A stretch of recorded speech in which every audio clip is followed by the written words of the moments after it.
Ladies and gentlemen, welcome to the panel session, Safe and Secure Transport for Women. My name is Ali Hassan. I have the great pleasure of moderating this important session, which will go until 5:30. Now, for those of you who were here during yesterday's fishbowl session, you're familiar. For those who are not, this chair is empty for a reason. We want you to take this seat. We want you to come here, participate, give us your comments, your questions for this audience. We will have 2 rounds of those with, we have 6 speakers in total divided by 2 separate rounds. And again, this is a fishbowl discussion. So it's not really, this concept is not for the faint-hearted. It's not for the shy audience. This is for those who want to come up here and speak up. And yesterday, it actually went very well. I was very pleased with the outcome and the participation and contribution of the audience. I'm fairly sure that this audience is no exception, particularly when it comes to a very important subject matter such as this one, safe and secure transport for women. The first session, for the first session, we have 3 distinguished speakers. To kick it off will be Mattias Landgren, the State Secretary at the Ministry of Enterprise Innovation in Sweden. He will be followed by Jane Williams, who is an acting administrator at the Federal Transit Administration based in Washington, D.C. And to round it all up, last but not least, for the first session anyway, will be Maria Cristina Fiorentino, who is the Secretary General of Collipofer, which is based in Italy, Rome. She herself is an Italian railway expert and certainly has a thing or two to say about that. To kick it off, though, I'm very pleased now to yield the floor, and for preliminary remarks, looking forward to hear from Mattias Landgren, the State Secretary from Sweden. Please go ahead. All right, thank you so much, Ali, and thank you for inviting me on this very crucial, important topic that we're sitting here to discuss today. I do maybe not look so Swedish, but well, I am. Anyway, let me just start by saying, well, I'm a feminist, and I think that's a very, very important statement to say as a man, but also as a politician. I think that is something that is a key issue. And as you all might be aware of, Sweden has a feminist government composed of equal numbers of women and men. That is something that the Prime Minister was very particular with. And we also tend to have the state secretaries almost equal, 50-50. I think it's a little bit a majority of the women. We have a feminist government because we are firmly convinced that gender equality is a fundamental human right. That is something that should not be dealt with other than it's a fundamental human rights issue. And this means a strong commitment on the part of the whole government to make difference in our policy choices and priorities and all allocation of our resources. In fact, when we do our budget bill, which is of course for all governments a key issue, we always have a gender analyst on every proposal where we put forward in our budget bill. All government decisions and priorities must of course then aim to increase gender equality, and gender equality must be integrated into all policy areas. And the transport sector is no exception. But we see it in a holistic approach. We do it in all sectors. And Sweden's gender equality policy aims to create conditions for women and men to enjoy, of course, the same power and opportunities to shape society and their own life. It's too important not to have this approach. I mean, if you don't do it, you lose out half of the population, basically, and half of the ideas. And Sweden was, of course, one of the pioneer countries when it comes to safe and secure transport for women, when it comes to our field here, what we are talking about today. As early in 2001, Sweden made gender equality subsidiary objective under the overall transport policy objective of ensuring an economically efficient and sustainable transport system for citizens and business throughout our country. And the object was phrased, and let me quote so I don't say anything wrong here. Let me quote here. The transport system shall be designed so that it meets the conditions and travel needs of both women and men. Women and men are to have the same opportunities to influence the initiation, design, administration of the transport system, and their values are to be given the same weight. Simple as that, important as that.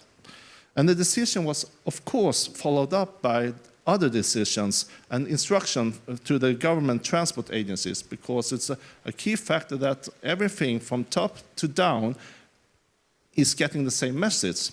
So our agencies were told to analyze women's and men's use of transport system and the impact on the development and management. Because if you don't have analysis and gender analysis, you cannot take the right measures in order to combat any obstacles that you might find.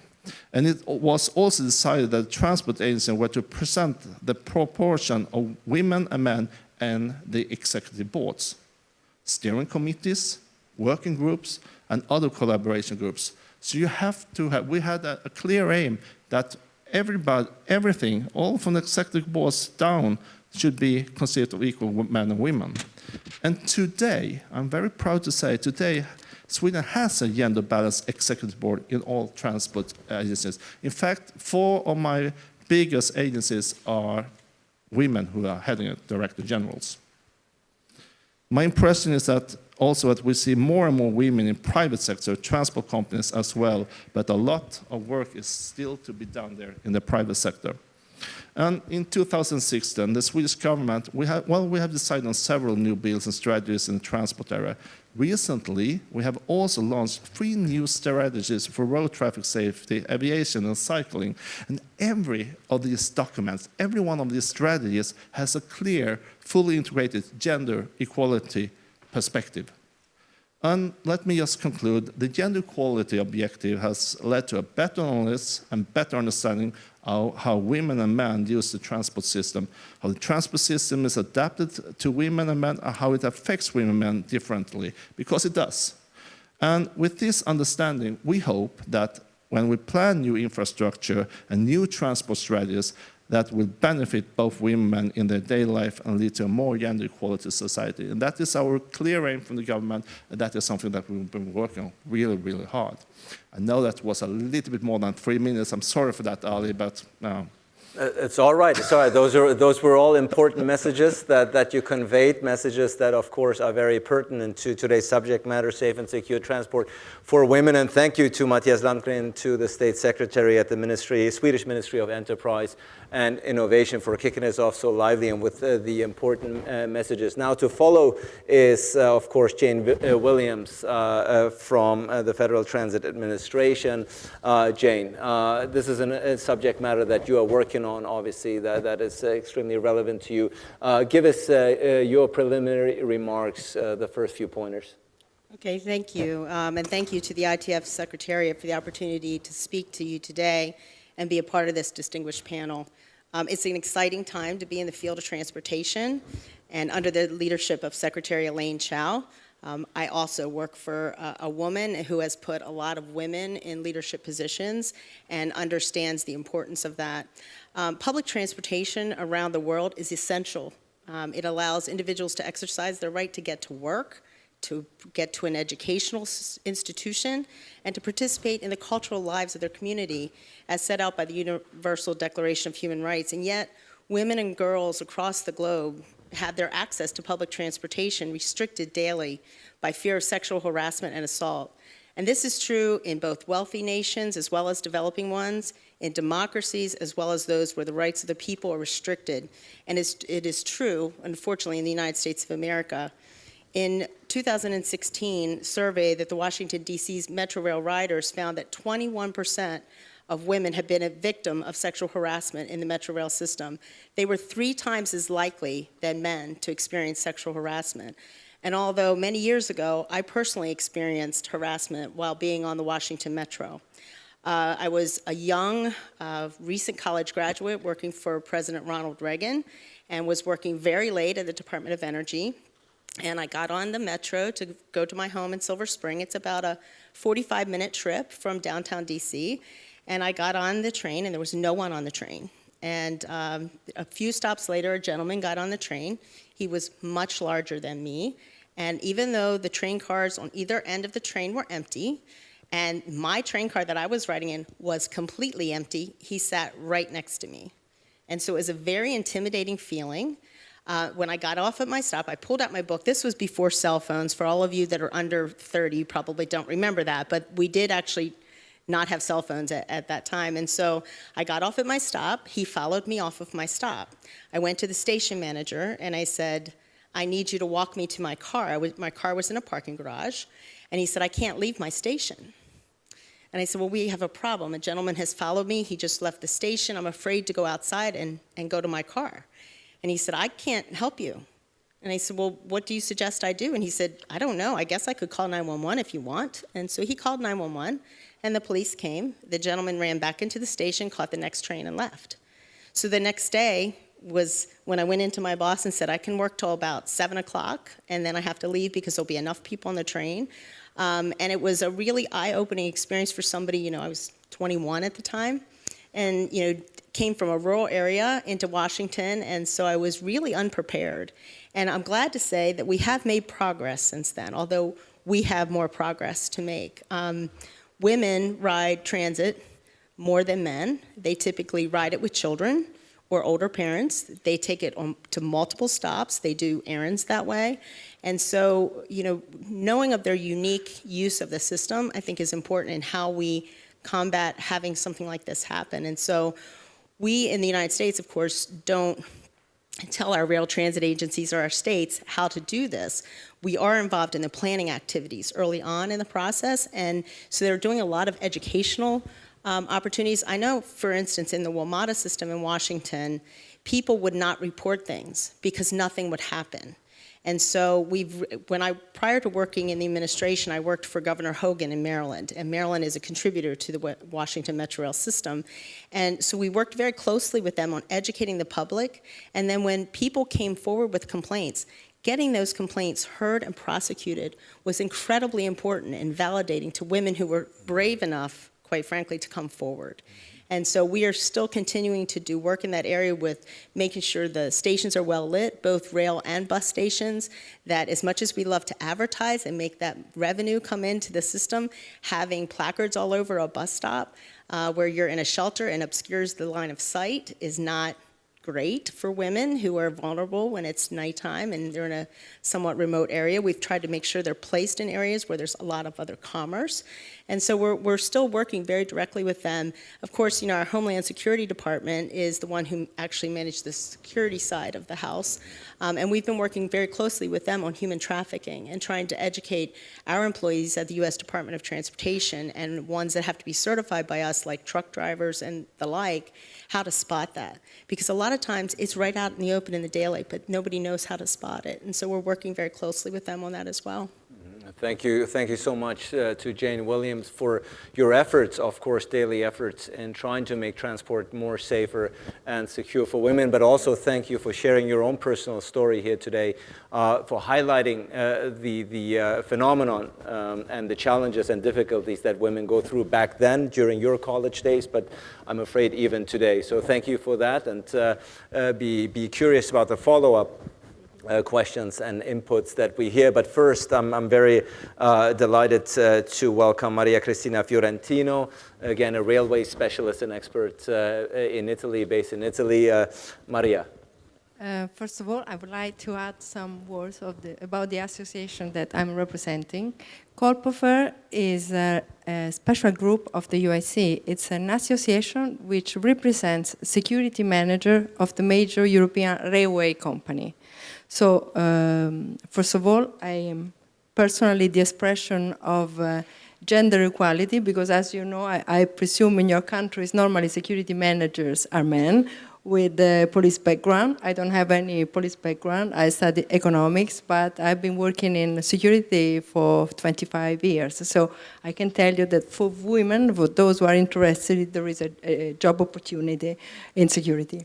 But talking about railway security, transport security, we are, as a security manager, we are all aware of the concerns and the problems that women have while traveling. But we have to say that the activity that we do, it's also great. We can improve it, we can do much better, but among my colleagues from the association, I can tell you that the measures that we all put in place, they are measures related to risk analysis done with the law enforcement authorities, because we don't have to forget that, especially in personal security, there is an important role of the public sector, so law enforcement authorities, police forces, and that the private sector does already a lot by investing in security measures, physical security measures, turnstiles, gates, CCTV systems. We also do, and these are really important, awareness campaign, because we need the collaboration of the passengers in terms of having a special attitude and also to create this feeling, this contact. But what is important for us, it's also to know and to understand the feeling. And talking about security, we evaluate, all companies, European companies, railway European companies do it, we evaluate the perception of security. And there is a difference between men and women, but I can tell you that it is not so wide, it's not so huge.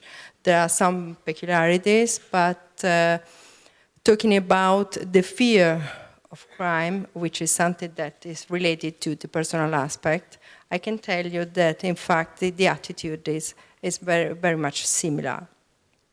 While regarding the statistics of crime, so the concern of crime in the railway environment, it is something that was pointed out in the previous panel by the representative of the European Railway Police. I had to tell you that, in fact, it's a safe environment. I'm talking about railway, because that's what I'm in charge, but talking about statistics of crime, railway, it's a safe environment. But unfortunately, we have the problem of the perception, which we know is related to several subjects, for instance, lightness, cleanness, and so on. And we have to deal with all those subjects.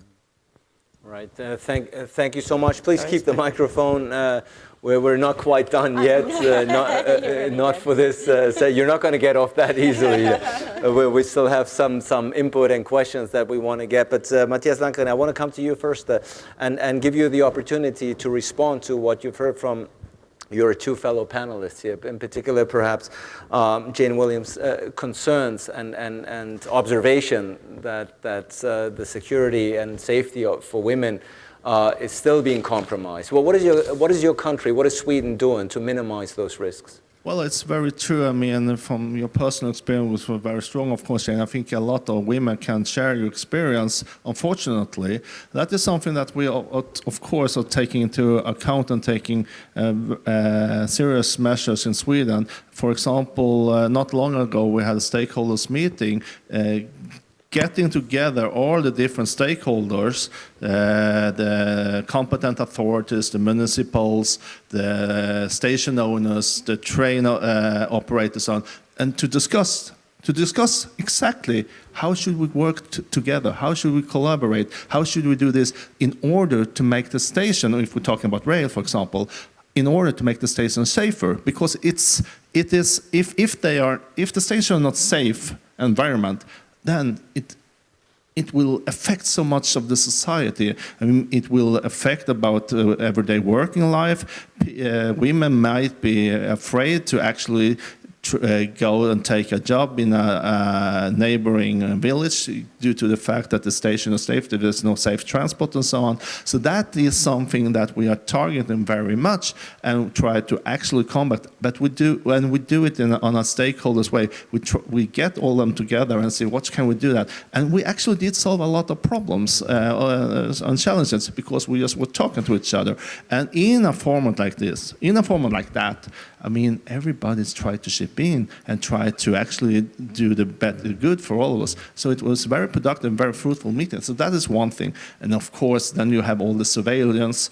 We need a little bit more cameras and so on and so on. But let me go back to the stakeholders. I think that is very much a key. Cooperation is the key in order to solve this very, very important issue. So I would say cooperation is actually the new leadership when it comes to this. Cooperation is key here, something I think both of you would concur. Jane Williams, now, obviously you've pointed out and correctly that women have to think about steps that men don't when it comes to making sure that they go safely from point A to point B, shamefully enough. When you look around the globe, is there a best practice? Are there countries that you feel and where you see that they are handling this the right way? I can't speak to the world scene. I can tell you that I'm very familiar with what WMATA has done in Washington, having that experience working with the state of Maryland. And I'm happy to say that they did a lot of work to educate their employees, that there was a zero tolerance, that if somebody reported something, there would be something done. That made a tremendous difference. It also, they trained their employees that it wasn't to be laughed at. If people, harassment takes a lot of different forms. And so I think one of the things that we can do as an industry is to provide more opportunities, to your point, for women in the industry, because as women take on leadership roles, they bring that to the table. My experience at WMATA, I bring that with me, and that changes kind of the lens you view things from. And so I think, Secretary Chow has been an incredible mentor to many women in the field and has many women in leadership positions and encourages us to do that all the time. And so, I'm pleased to be able to work with her and work with the WMATA system. We have direct safety oversight over the WMATA system right now, and so we have really tried to work with them on this issue. But again, being part of the federal government, we don't dictate what each state does. We encourage them to use best practices like educating and training their employees, especially in human trafficking. The people don't really seem to know what to look for. And so we're really working hard on that in the planning stages for new development. Where are they putting the station? Where are they putting the bus stop? So that it's in areas where it's well lit. There's other commerce. It's not in a desolate area. And so we've tried to work really hard with them on the planning part of it on the front end so it doesn't become a problem on the back end. If you had to identify the most crucial, most pressing challenge perhaps today when it comes to safe and secure travel for women, there are many, I understand. It would be very hard to narrow it down to one. But if you were to be forced to say, okay, this is where we need to get in ASAP. I think training employees. I think, I've seen a shift at the WMATA, in the WMATA metro system. Paul Wiedefeld, as the general manager there, has made an incredible difference in his leadership. There's still work to be done, but educating your employees on what to look for, how to respond. That station manager had no idea how to respond to me. I'd like to say today, if that were to happen, they would know exactly how to respond. And of course, we have so many other tools in our toolkit with cell phones and text messaging, and also educating our riders how to do that, how to report it, that it's safe to do so, what that looks like. Having that on their website, educating their ridership too, is also an important component of it. Training, a very essential training of personnel. And of riders too. And of riders, of course, to raise awareness. Maria, would you agree? What is to you the most important aspect? I fully agree. With microphone, if possible. Sorry. It seems that I don't like it much. I'm not used to much. I fully agree. And I can tell you that, in fact, railway companies, especially now with this higher level of threats and risks, as you all know, they're investing a lot in training of their personnel.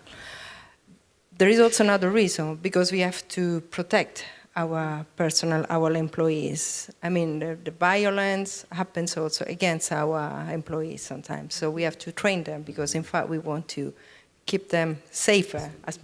They do anti-aggression education courses, in some cases self-defense, because unfortunately I have to say also related to some particularities of some countries. In some cases there is quite a high number of aggression against staff, especially when ticketing control, checking. This is probably one of the consequences of the cultural side of some cases of financial crisis. So people try not to pay the ticket and the aggression happens. So education, it's important for the customer, but also for employee. It's essential. Goes both ways. Ladies and gentlemen, now is your turn. The chair to my left is quite empty, wants to be filled. So this is the opportunity for you to address our first panel, our first three speakers with comments, remarks, and questions. Did you have your hand up?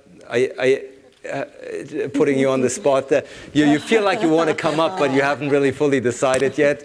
So perhaps we'll make you break the ice here. And of course, hopefully I'm not overseeing anyone here behind me. Please introduce yourself quickly, and happy to hear from you. Thank you very much for this opportunity. I'm from Papua New Guinea. My name is Dinah. Probably I'd like to give a mental snapshot quickly of where Papua New Guinea is. So Papua New Guinea shares an island called New Guinea with Indonesia. We have 8 million people, 800 languages, span across a land area of 450,000 square kilometers. Now, this land area that we have is quite diverse. We have a lot of mountains, valleys, swamps, and it makes this quite difficult for planning infrastructure, transport infrastructure through PNG. We have a sea area of 2.4 million square kilometers and an S space of 2.6 million square kilometers as well. Basically, the work that I do has been predominantly working with a lot of an association called the Pacific Women in Maritime Association. This was created under the auspices of the International Maritime Organization. What we did in that particular association was in promoting the integration of women into maritime technical jobs, as well as helping them in terms of education. Recently, PNG also accepted piloting a project under the APEC Women in Transportation. And is there one particular aspect as far as to the discussion that we've been leading up until now about safe and secure transport for women that you feel has struck a chord with you and perhaps the situation in your country? Yes, I would like to say that in PNG, safety issues in the transport sector services are one of the highest barriers of women engaging in economic activities, and especially women participating in going to work. Our passenger motor vehicles, or the PMVs, are actually unregistered, unregulated, which is something that our current minister is working hard in getting or tackling the issues in terms of quality vehicles, especially, and improving inappropriate regulations.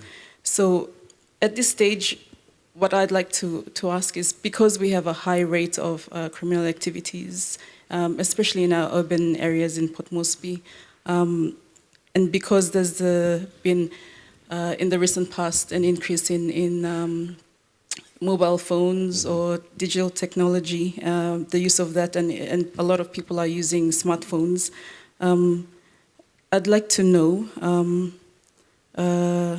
and now that people are using or utilizing social media and other technologies which offer some promise of some instant communication for services on demand or for assistance if in the event there is trouble, or even traveling as a group for safety purposes.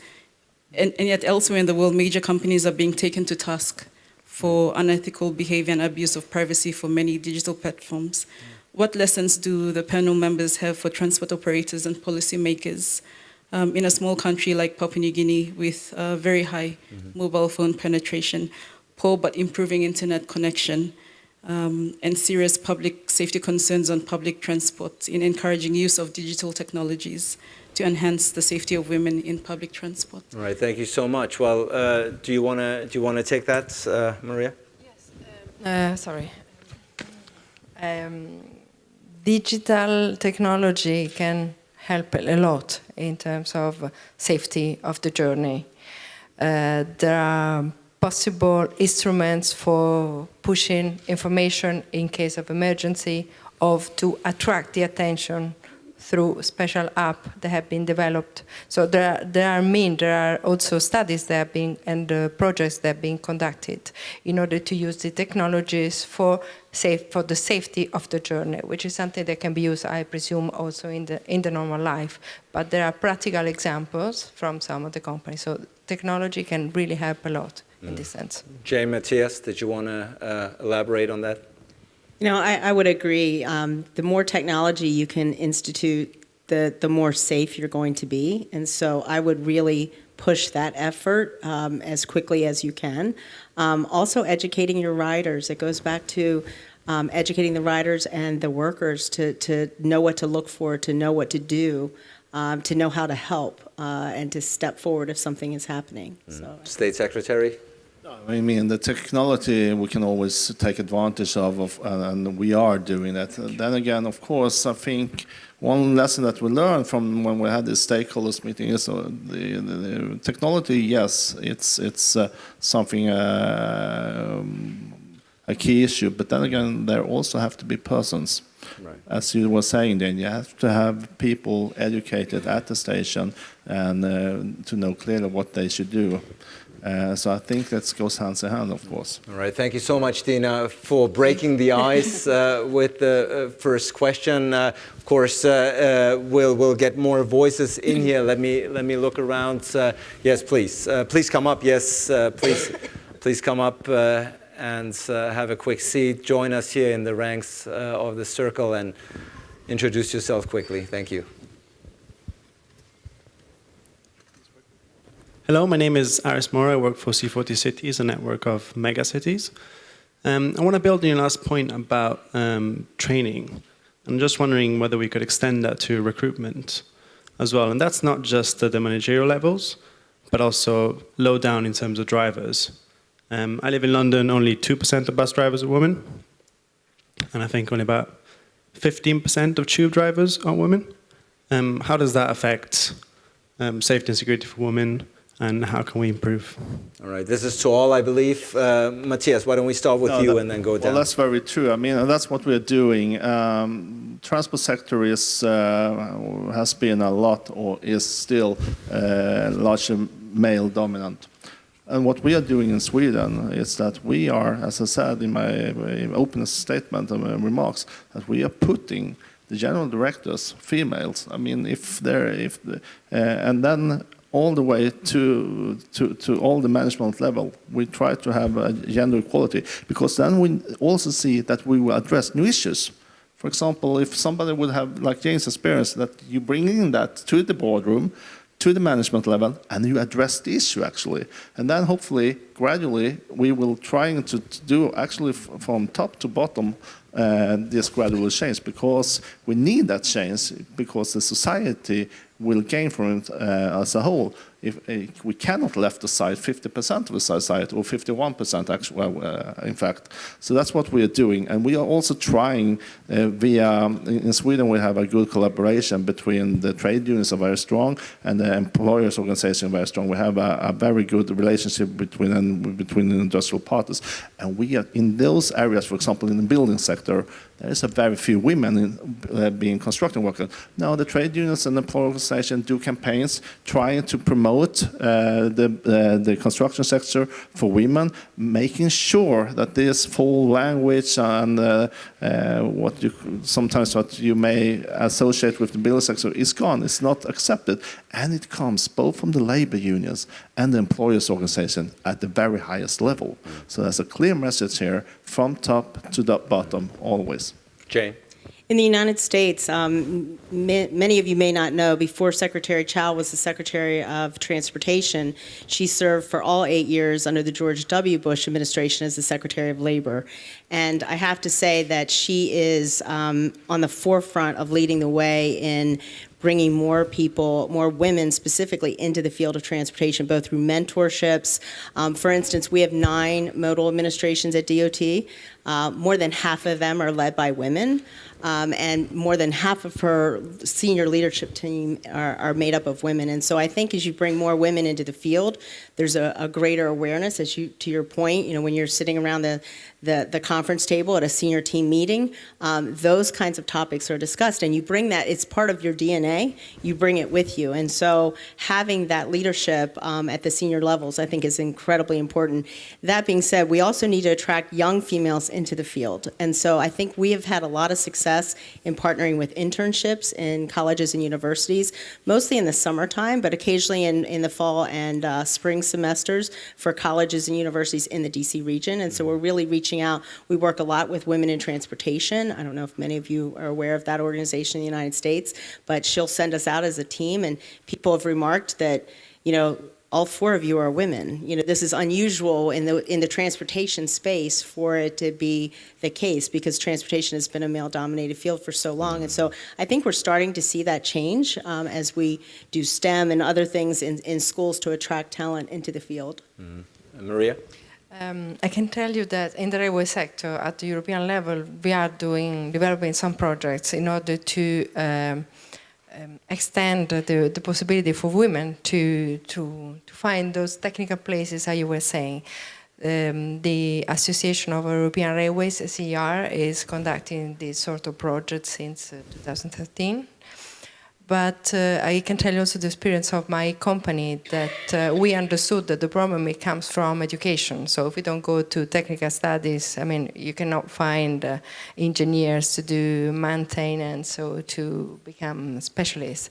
So we are trying now to present the possibility of working in a technical environment as the railway at the schools. So at the higher education level, that's important. Right.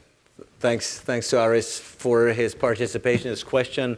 We have the next question up, and you go please first, and then we'll include the gentleman to round up the first session. So please go ahead.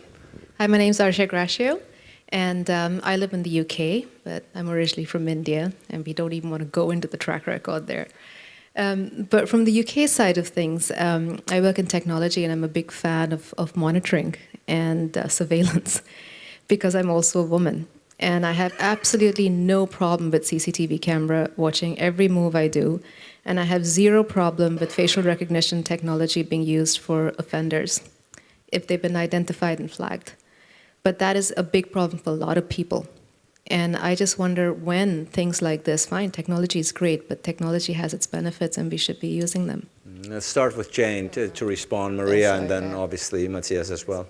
I think that's an incredibly important point, and how we make progress on that is difficult, to say the least. We have tried, we've worked with LA Metro, and they're doing hotlines and things like that, but actually having cameras and the inward-facing cameras has been a stumbling block for many of our rail transit agencies in the United States. I'm not sure about your experience in Italy. We, as a technicians, security department, we would like to have hundreds, thousands of cameras, but there are constraints that we have to fulfill. First of all, regulation, the privacy laws, the directive, and the new GDPR, which will start working from tomorrow, the 25th of May. They defines exactly up to where can we go or not, especially as private operators. Police forces is different. They can do face recognition. We know that the technology exists, but private operators are not allowed to, at least in some countries, I don't know. So there is this mixture of legislation that we have to fulfill. So, Matthias, how is it handled in your country, in Sweden? Well, it's handled like every other European country, since it's a European-based legislation also, and it's of course a very sensitive topic that you have to balance on one hand and the other side, and that's a classical question that we have for ages, I would say. Now we have new technology that, as you said, facial recognition and so on. Now, of course, that is something that is on one part of the scale, and then you have integrity, personal integrity on the other side of the scale, and that is the million-dollar question that we're always facing, of course. And What about this remark that safety takes precedence over privacy? Safety takes precedence over privacy concerns. Is that something you would subscribe to? No, that is, of course, the balance I have to strike. That is always the question when we are drafting legislation at the European level. Now, should something have precedence over others? You will have people, of course, saying that, of course, we should give X priority, and then you have an equal amount of people saying you should have Y priority, and then, as a politician, we have to strike the balance there. Right. There remains a philosophical dilemma here, but you see, I mean, certainly your question, your remark has struck a chord and something that we're debating for a long time now. I mean, I think living in London, the reason why I bring this up is also because of societal issues. So a lot of times the people who are the victims don't speak up because they can't, or they don't know how, or there's so many reasons, so many cultural reasons, and we see this every single day. So the reason why I bring this up is because I think as legislators, as people who have the onus to protect the people who can't stand up for themselves, that's where technology actually does play a role in empowering those people. Right, and I think your point is very well appreciated here. Thank you so much for your participation. The gentleman behind me is up next. Thank you. Please introduce yourself. Yes, my name is Giles Bailey. I work with a company called Strategy Consulting, also from London. To go in a slightly different direction, one thing I actually very much like to get kind of a view on is shared vehicle transport, small vehicles. And you could take in one view that that's an opportunity for women to be in a safer space, but in some ways it's isolationism and pulling them out of the mainstream and perhaps reducing their opportunities to access more transport and actually possibly making it more expensive for them as well. I'm just kind of interested on balance, particularly in developed economies. Are we heading in the right direction by making more shared vehicle, small vehicle transport a solution, or are we actually making things worse for women? Jane? You know, I think the jury's still out, to be honest. I would tell you that one of my concerns as we move closer to autonomous vehicle use in the transit industry is, as a woman and as a mother of two young women, you know, you get into a transport that's automated and you don't know if there's someone else in that, you know, microtransit type vehicle or not. And so it arrives to pick you up and there's, you know, somebody who looks scary and you don't want to get in, and then what do you do? And so, you know, would we have cameras in those vehicles? Well, you know, you have cell phone technology, but by the time you can call someone to help, it might be too late. And so I worry about that, you know, as that technology gets closer to being implemented. And so I think it's a question. I think microtransit has a place because in transit, we have to match the transit source to the need. And in the United States, sometimes we're a little slow to do that. So I think microtransit has a place, but how it plays out in the safety and security area, I think it still remains to be seen. It's a work in progress, I think. Maria, did you want to respond?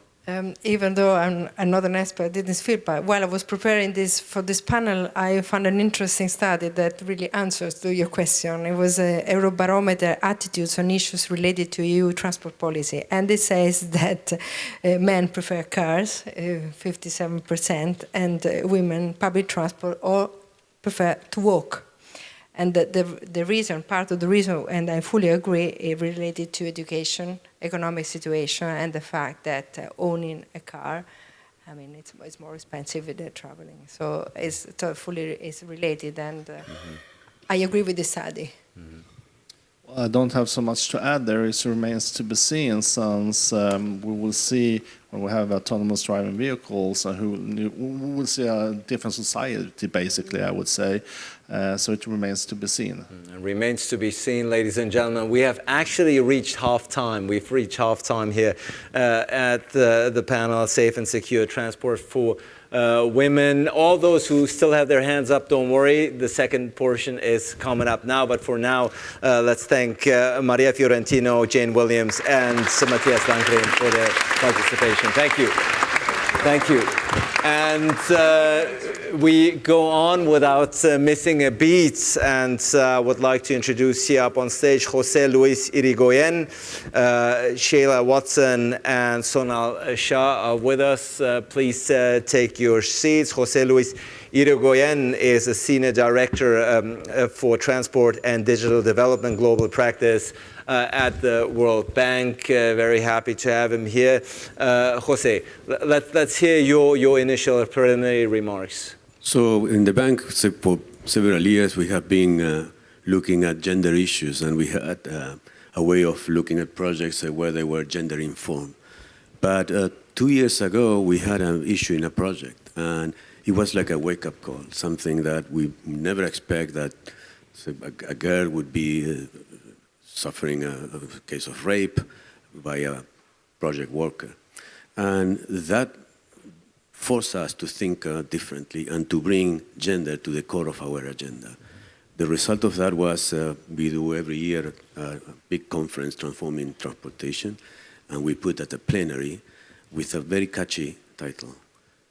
Transport is not gender neutral and should not be gender neutral. And in doing so, we reflected an agenda that look at both sides, look at the women as users of public transport or users of transport, and women in the provision and in being part of the economic activity, empowerment of women.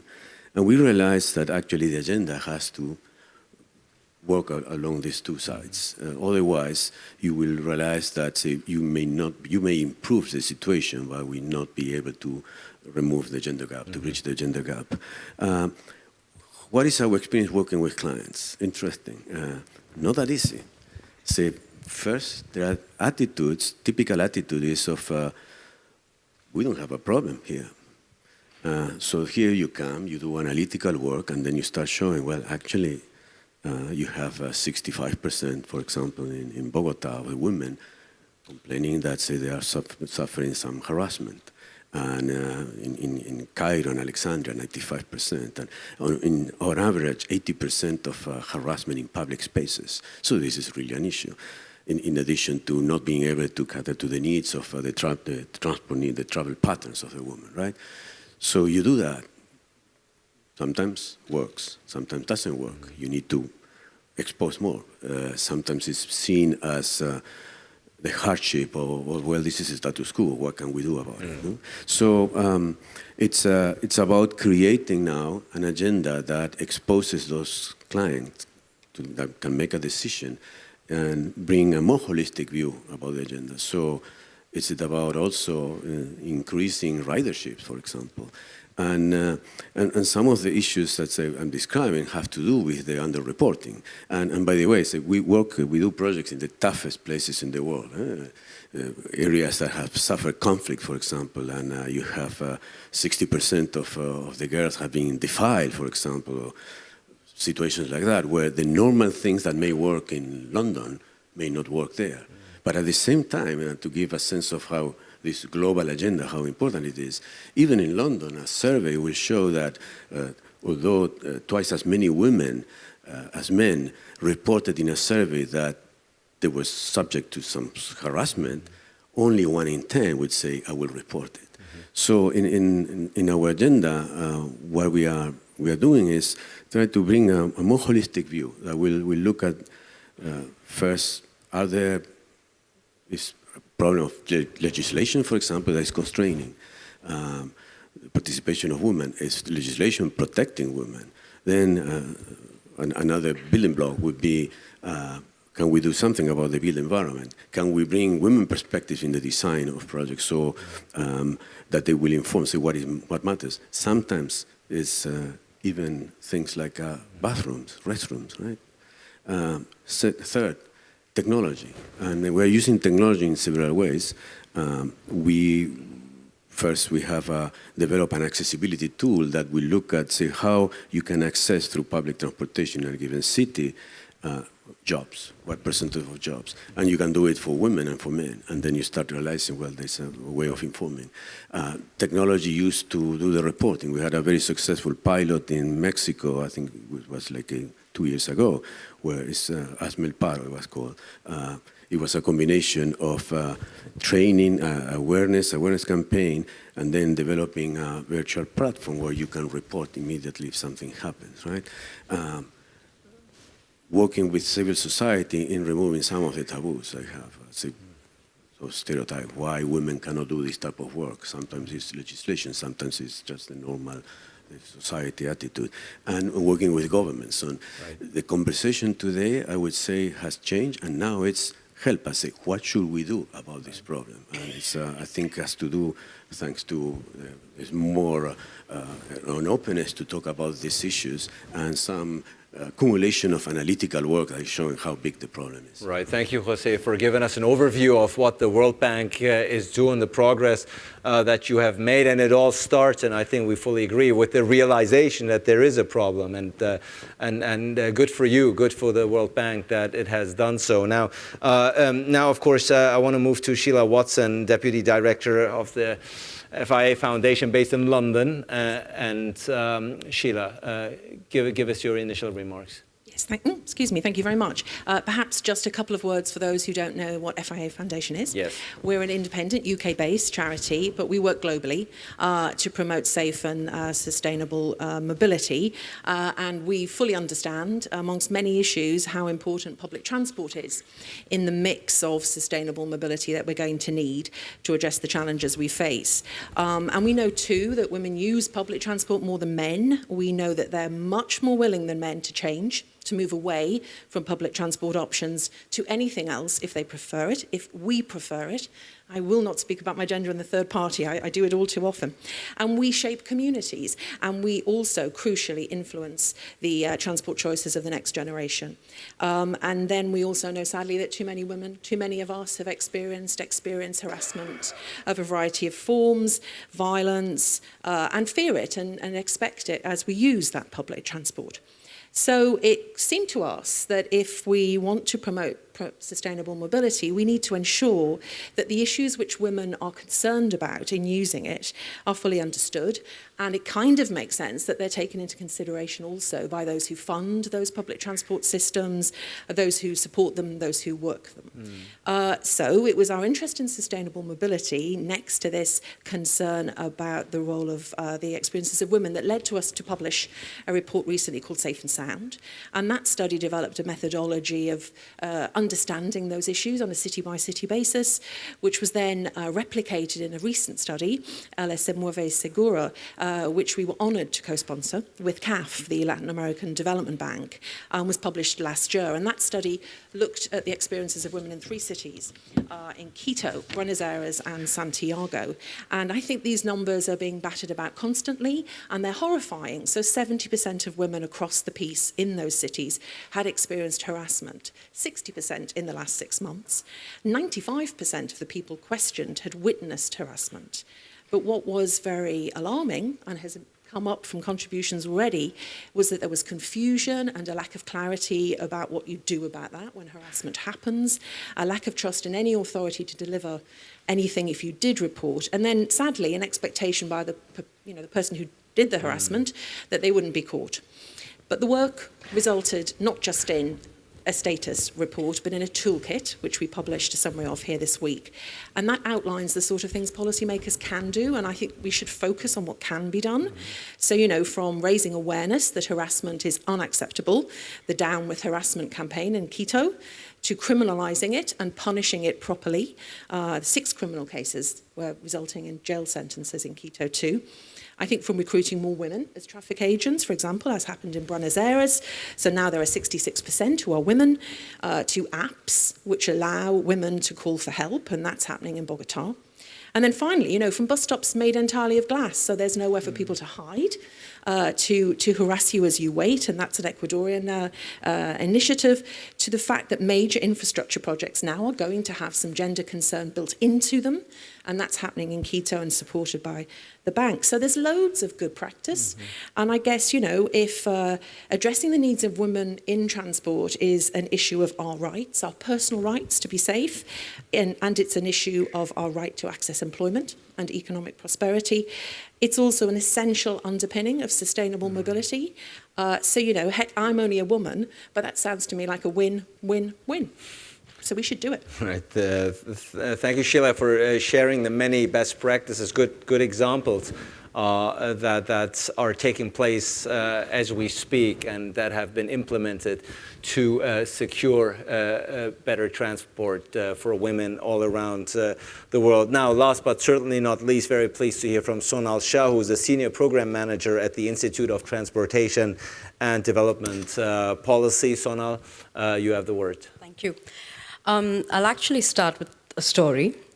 In December 2012 in India, the rape and death of a young woman in public transport mobilized the entire country to actually bring government and mainstream attention to women's safety in public spaces, but also public transport. Now, this had been advocated by women's groups previously as well, but this became a part of mainstream discourse. Now, what happened as a result of this? The national government allocated about $500 million over 2013 to 16 at 18 prices for women's safety in public transport. So that was one story. Simultaneously, we saw other investments, right? So we have a high-powered committee estimated that about $490 billion would be required for investment in urban transport over 2015 to 2030. Another scheme, again, another national investment, $11 billion over the next 5 years. No mention of gender or of safety or of security in these.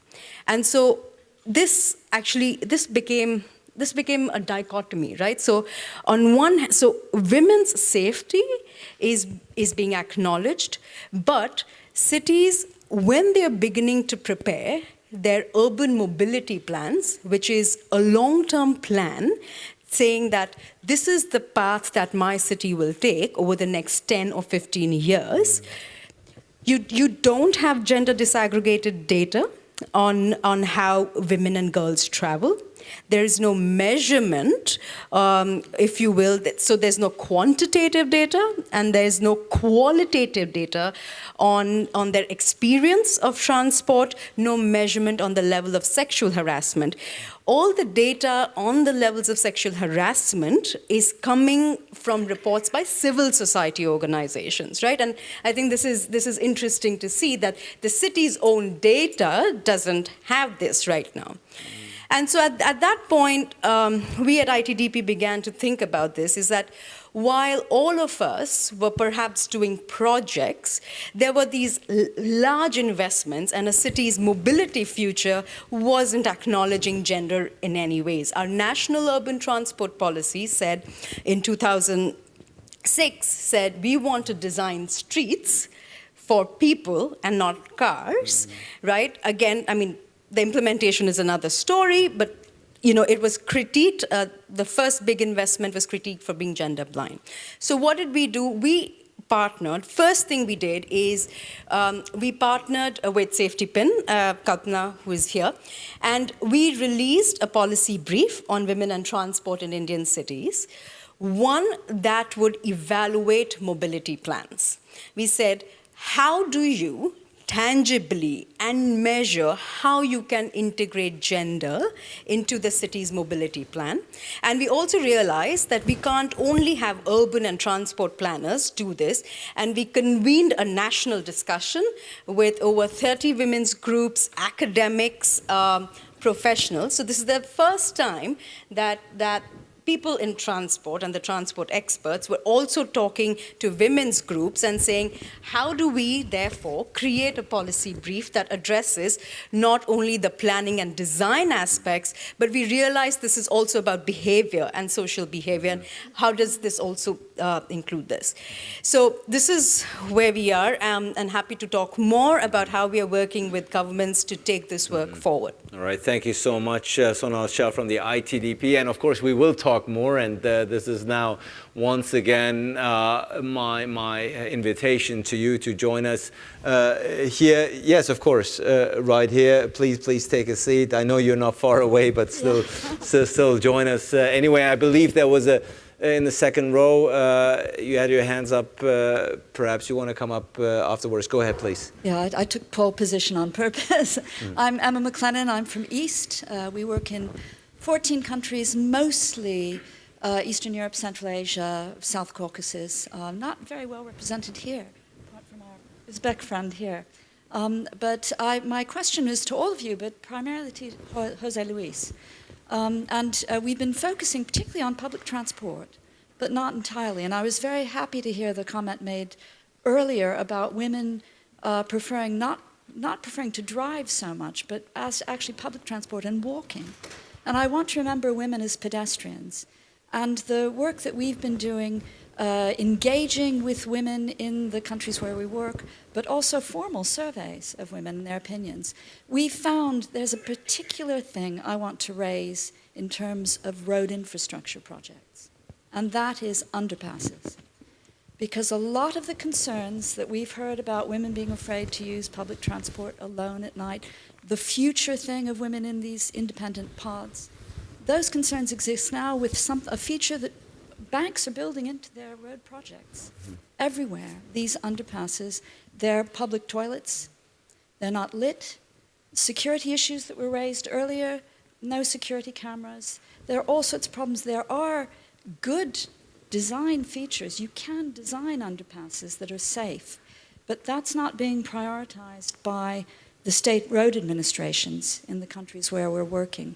So I really wanted to open that question to all of you, but particularly to Jose Luis in terms of the bank's infrastructure policy. Go ahead, please. This is a very, very good point. Why initial reaction is you build the underpass and you think you have solved the issue, the safety issue of crossing the street, but not bringing women, a gender perspective, you're not giving a solution to women, right? So this will evolve if we actually have good representation, say from both sides, that can bring the perspectives into designs. So that's why, for example, the moment you start working on these issues, you need to have diversity in your own workforce. You need to have not only consultations, but engage with communities and women focus group, for example, that will tell you how the performance of system. Many times we just design something and we build it and the project stops there, but actually it is in the performance of the project, right? So this is what we are trying now to get through a body of knowledge. For example, we are working with the UITP, the International Association of Public Transport Operators, in a campaign that I really take my hat. Initially, everyone is reluctant to bring negative attention to what you do, right? They have embarked on this. We have this Public Transport for Me campaign to bring awareness. And why I'm looking to this is the knowledge of, say, the operation that they have and the ability to come up with maybe some sort of laboratory on what works and what doesn't work. We have to be, in that sense, humble. This is an agenda that has exploded, and we are going to continue learning on what works and what doesn't work. I think we have to approach it with humility and in a learning mode constantly. Sheila? Well, there's not really much to add to what a World Bank representative says about infrastructure investment, and I think it's great to hear that that's being taken on board. And from our perspective, working with the bank, the CAF, the Latin American Development Bank, we were most excited, not just by doing the work, by what it exposed, but by the fact that already those perspectives are being taken into account in terms of some infrastructure investment. That must be right. But I think infrastructure is just one of perhaps three elements in this. We have behaviour change. This is so common to all of the issues we face. We have to address behaviour change. We have to act on harassment as an acceptable or unacceptable thing, for example. And we have to regulate sometimes too. So I think it's a tripartite. It's infrastructure, technical support, regulation, and behaviour change. Sona? Yeah. It's interesting you bring this up because I was in Tbilisi last month and talking about gender in transport there. And we were in the city center, okay? It is a traffic calmed area. It's the heart of the city, and it's basically a traffic island. And we wanted to actually go from one side to the other, and we had to cross about 2 underpasses in order to go around the heart of the city center. And I thought I was amazed, and we actually saw families, carry their strollers, go down the stairs, and then again pick them up and come up as well. And so I can completely understand this. I'm just going to pick up on two things. One is what Jose said. I think in as much as we discuss good practice projects, we need to actually highlight what doesn't work from a pedestrian perspective and for sustainable modes of transport. And I think that it is equally important because when you work with government, you have someone who'll come in and you'll have, you spend this time saying what works, what doesn't, and then you'll have another official who'll come right back and want to start, and you start from scratch. The other thing, what we thought could be also done tactically is that how can we create streets where women could actually take their strollers at grade? And this could be a tactical move in talking about the redesign of streets as well. All right. Thank you so much. We have already the next two interventions lined up. Go ahead. You're up first, and then we'll get you in. Go ahead, please. Thank you. Hi, my name is Leticia. I'm from Brazil. And you started saying something now, Jose Luis. But I just want to know and to say that I'm a bit worried when we talk about like gendered policies and plans and everything, and in this macro level, and we don't say in these principles that it's we need to have women citizens participation on all of this. So I want to know, like, if in the World Bank principles you have this at the top before saying what the city needs for women, because as you said very clearly, like each city, each community has a totally different need. So also if we just do like documents that saying this is do, these are don't, it doesn't work for the whole world.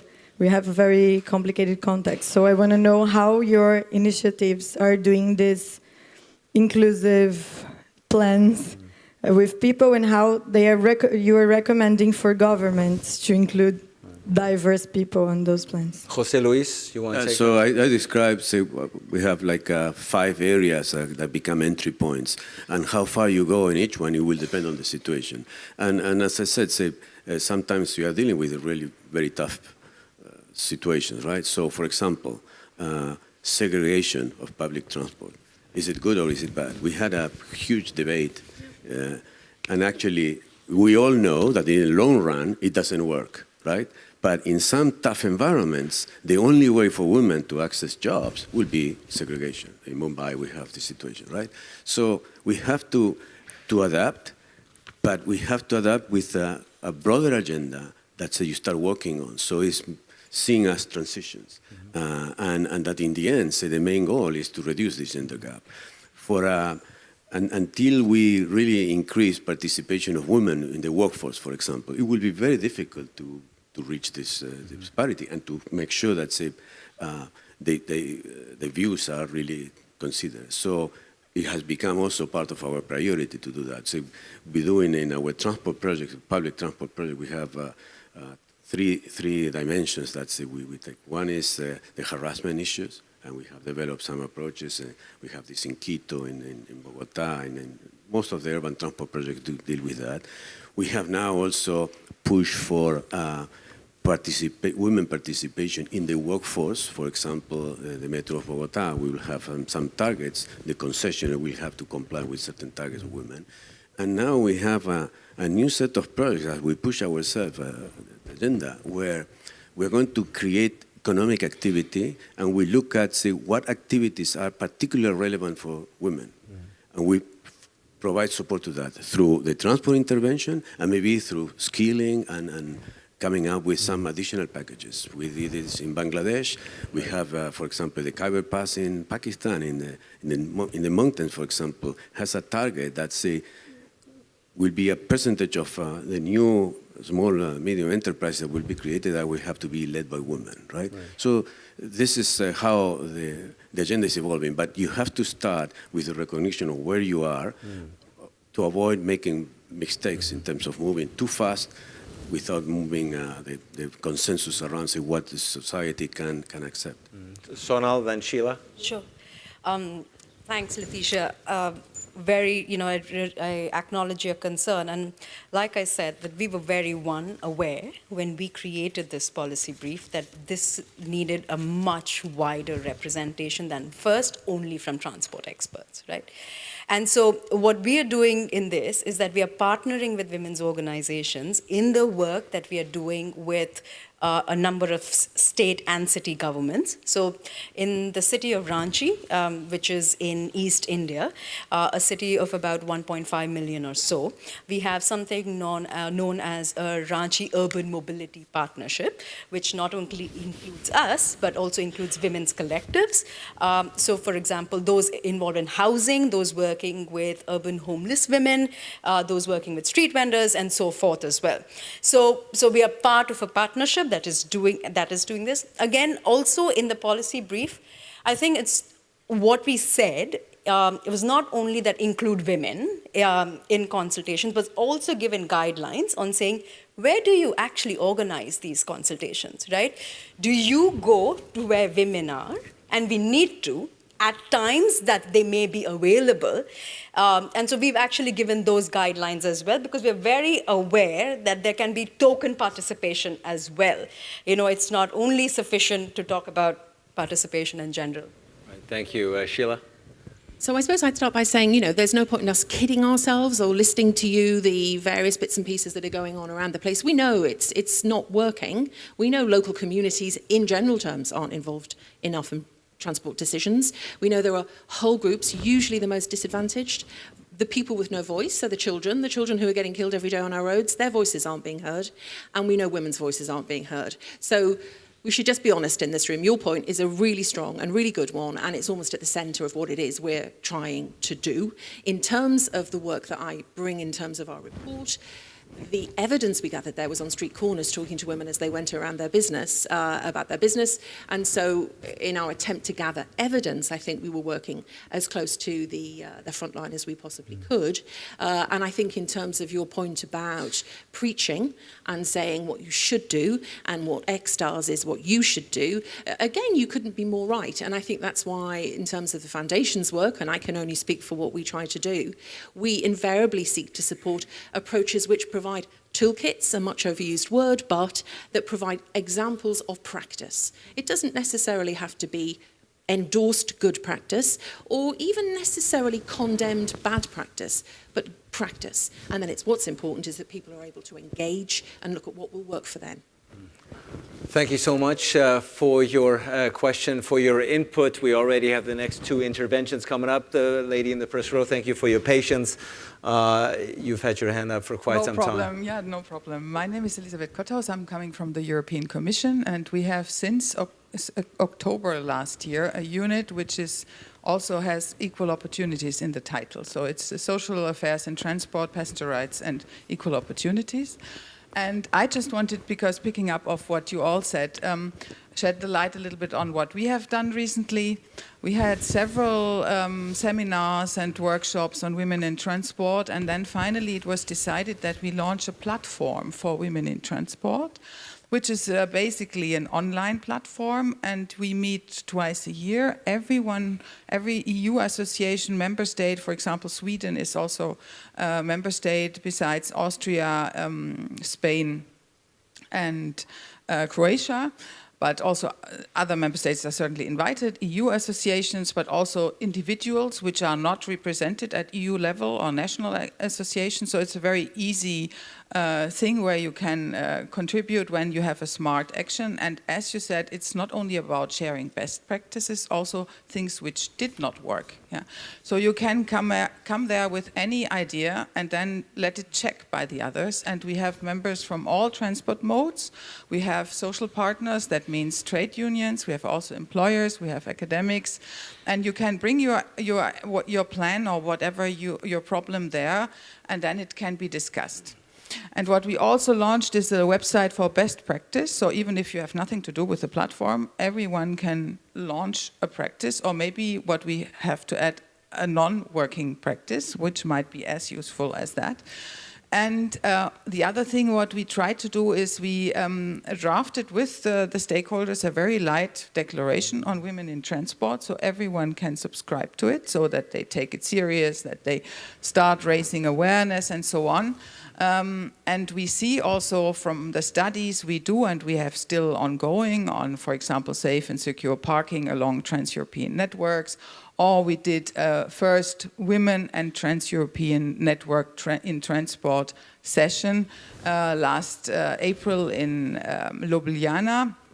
And there you saw the awareness was not so great yet, but we had a nucleus of very active people who shared their experience and how we can include the gender sensitivity into the decision making also in infrastructure. And so the platform is also not only for women, so whoever is working on that is welcome. And so my question to you would be, we have heard so much now. We have had a Latin American initiative for a network. We had heard about many good practices, superb ideas. So how can we harvest this and connect this?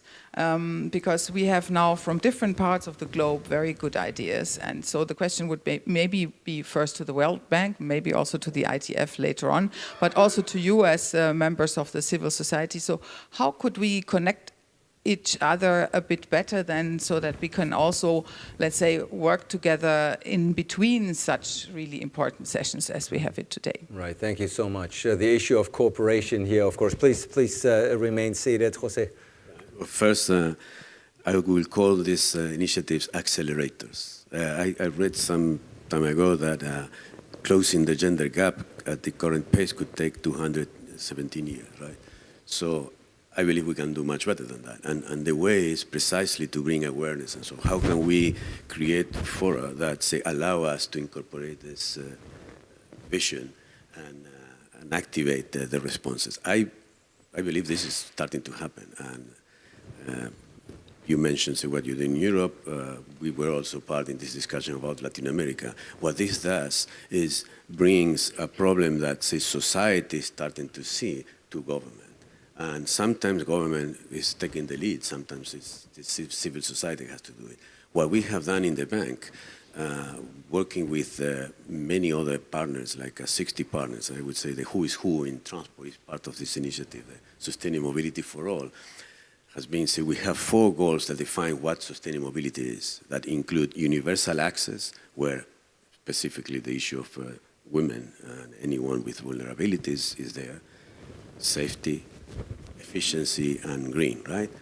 We have created a group, a gender group, that is like the custodian that say we are really bringing this perspective into whatever the other goals have to achieve. We can now find ways of operationalizing this. I was very proud, I'm Argentinian today, the minister mentioned, right? This is, and is being done in the context of the presidents of the G20, right? I believe this agenda is now being recognized, that this is really a global development challenge that we have. So that's why I started saying that for us it was the best projects that we had were dealing with gender issues in form and so on. And we wanted to bring them to the core. So now it's becoming systematically, and you have to show in what way we're trying to close this gender gap. No? Right. Sheila Sonal, did you want to add to that? Well, yeah, I'm chair of the group that you just referred to, or co-chair at least. And I'm co-chair, yes, that's right. And yeah, you made it sound like it's all going swimmingly, so I'm delighted to hear that. I think it's more of a challenge perhaps than you're portraying, but I absolutely agree that this issue is rising constantly to the fore, and I would have to applaud ITF here today for doing this, but also GIZ and GMC earlier this week hosted the most amazing conference called Women Mobilise Women, where the energy and the positivity in the room was quite extraordinary. And I think I said there, and I say it again now, we grip this issue, we run this issue, we lead this issue. We don't wait for anybody's permission or space to do it in. There are amazing women in this room, and there always have been. We used to meet in just a smaller room. That was really the only difference. And there's an awful lot happening in the world today which says that this is our time. And in transport, it's been too long. And so it's women as users of these services, it's women as operators of these services, and it's women as decision makers. So yeah, we'll do this. This is moving, and Some for All is part of that, absolutely. But so are many other people. So we pick up on the energy and we go forward, I think. And the energy is palpable here in this group, for sure. It's hard to add too much after Sheila has spoken, but ITDP is also part of the Some for All group, and we're also part of the gender group, so we're contributing there. Just to add, simultaneously, in India, we're also, like I said, working with women's organizations who are working across cities, so that this allows us to do this sharing between us as well. If I can add to Handa. Please. 2 years ago, ITF started talking about this. One lesson I learned at that time that I believe it's very important. I think it was Martin, Vice President from Renault. When you deal with this agenda, don't put women and only women, bring some men into the picture. And why? Otherwise, it becomes confrontational. Say, you can threaten the other side. So you want to show that, say, we are all working together on this. You will get further. Right, but this is more of a conversation than a confrontation. So I think, so in that sense, you know, I think your point is very well taken. Thank you so much for the view from the European Commission. To round up, we have the last intervention now. Unfortunately, I know there are many more of you that want to chime in, but time is running out. Go ahead, please. Thank you. I'm Kalpana from Safety Pin. We've been working with this thing. We're also part of the Some for All working group. Actually, my question takes off a little bit on what you just said and your point. I think now that to some extent we have come to a point where I think nobody can say gender is not part of the agenda on sustainable transport, on sustainable urbanization, not just sustainable transport. But when I think about it now, gender and safety, you know, safety is not just part of the agenda for sustainable, but green, resilient cities, walkability, increasing non-motorized transport. So actually bringing in women's safety and security is addressing many other agendas. And I think, you know, I want to ask all of you is, how do you see those linkages so that strategically we begin? It's not just we're getting more women out there, but it's actually making a difference on every other SDG, every other sustainable issue that we're talking about today. Right. We are running out of time, but I know there were a couple. You had your hand up, and you had your hand up, right? You were. I tell you what. Why don't you come forward here? Why don't you come forward? You don't have to bring a chair. Just sit here. Grab the microphone, both of you. I want to hear from you. And why don't you quickly tell us what you had in mind, and then we wrap it up here together. Go ahead, please. So Lana Corres from Mexico. We walk on walkability, and we're working with gender too.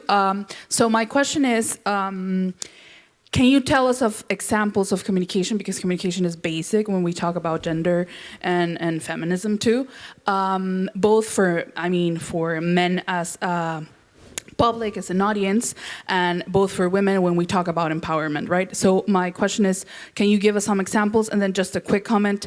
I know that men are important in the conversation. I do believe they are to be included, but I would ask for you to always give women the priority when we do studies or when we conduct research about women, so women make the research about women, right? All right, thank you. Pass on the microphone for the very last and final intervention. Thank you, Melissa Gomez, for the German Cyclist Association, which actually brings the cyclist perspective. I think we focus on public transport and walking because women prefer more these means of transportation. But exactly, women don't cycle because they don't feel safe and secure cycling. There's not the right infrastructure and not enough conditions in road safety for women. So it's a very important point, but that's not what I wanted to ask. I also want to celebrate the momentum that we are having here. I myself never had the chance in an international transport forum to speak every day about women and transport. So we definitely to make the most out of this. And so yeah, when we talk about all the policies and measures, I'm always missing this side of, are with any of them directed to engagement as actors of change? I mean, if we talk about these percentages of women being systematically harassed on the streets or in public space, it means there are not 2 or 3. Right. So we definitely should also work on that side of the equation. So are you doing something about it? Do you know someone that is doing something about it? Because I really don't know. So maybe it's that I just don't have the information. Thank you to Melissa for rounding it up. Now, in the interest of time, you don't have to answer all 3 questions. Take the ones that you think is most pertinent to your field. And Jose, why don't you kick it off? I want to end with the ladies. So why don't you kick it off? Go ahead, please. I fully agree.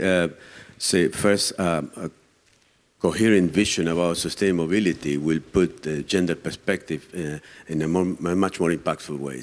As you were saying, why is it that in Bogota, 5% of the men use bicycles and only 1%, right? It's very telling. So it's just start interpreting, and because we know that women are more dependent on public transport, policy like, integrating, fair integration, for example, will favor disproportionately women, not only because they use more public transport, it's because the travel pattern also forces them to move different places. So these are the kind of things that when you have the perspective integrated into the whole agenda, becomes even more impactful and more interesting.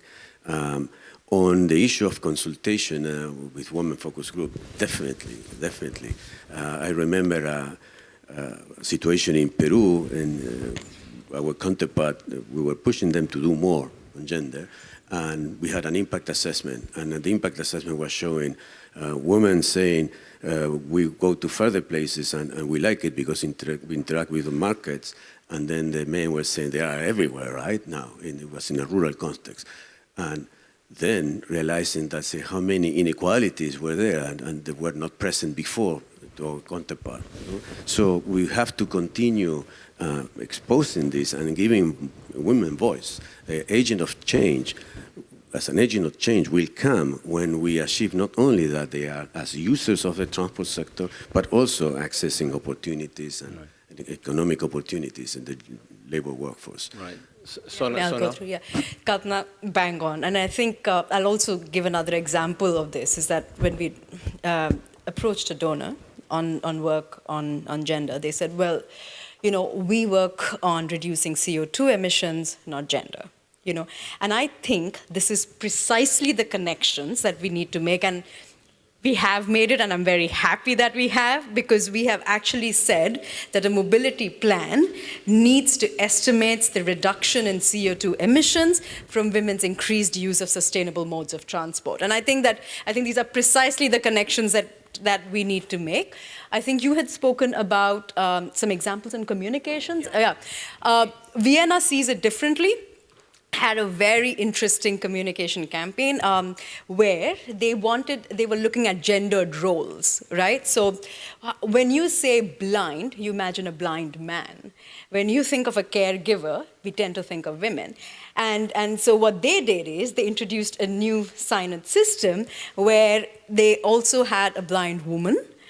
They also had a male caregiver. And so this was about changing the way you see gender roles.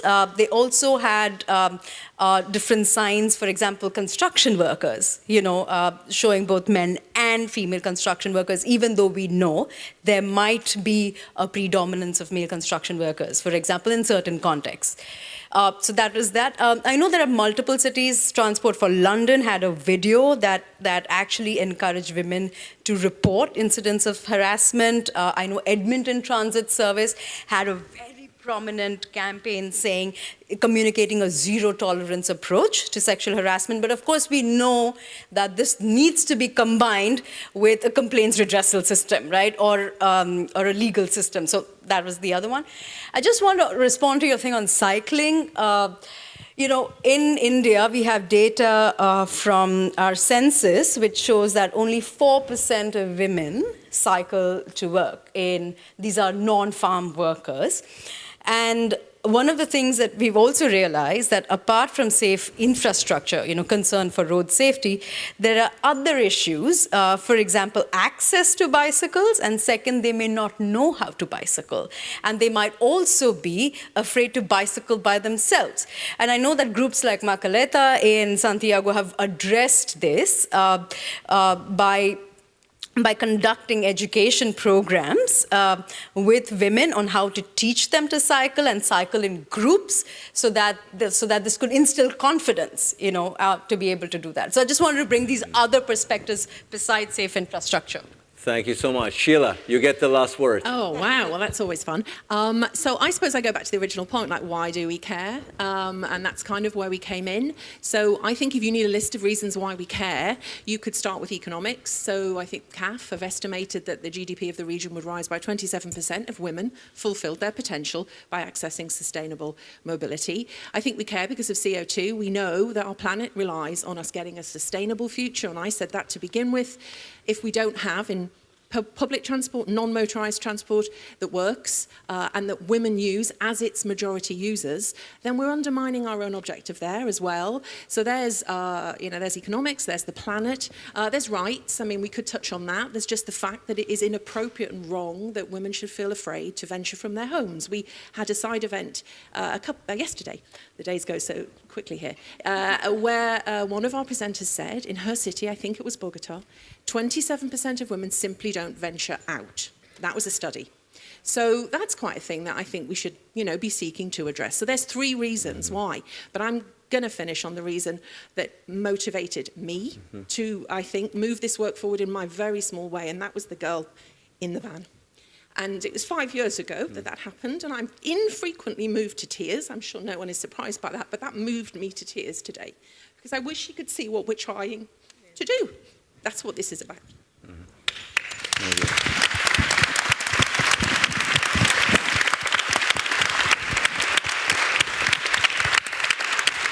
This is what it's about, safe and secure transport for women. Sheila, you said that the energy has been wonderful over the past few days, and I would like to believe that this session was no exception. I think this session has brought the energy, has brought the content, and brought the impetus that is needed to push this very important agenda and subject forward. For that, I want to thank all the participants here for coming forward, for chiming in, and of course, a special thanks, and with that, we round it up for our panelists for this wonderful session. Thank you.